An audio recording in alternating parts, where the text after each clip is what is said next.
So we've got the auxiliary heat airflow dip switches set 7 off, 8 on, and that should be 1200 CFM on this air handler.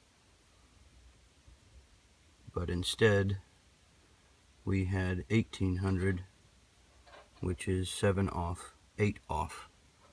And if you look right here, we've got 7 off, 8 on.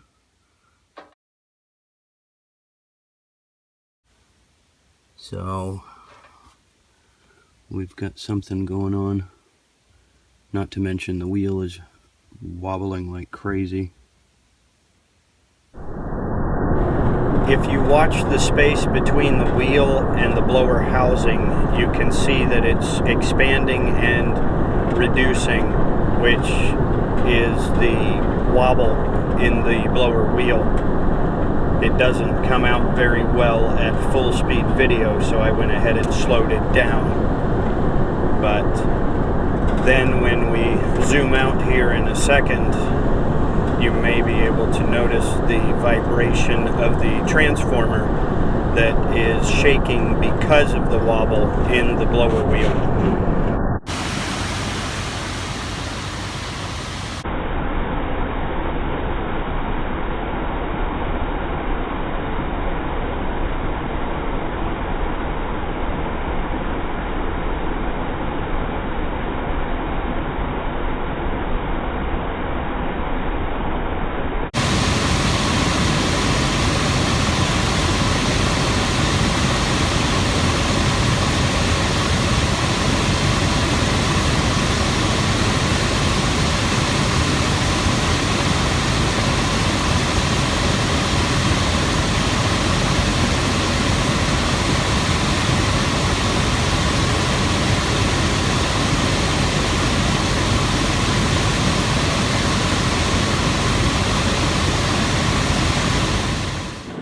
This 3.5 ton system is matched up to a 5 ton air handler, and the original installation did not make adjustments to the airflow on the control board.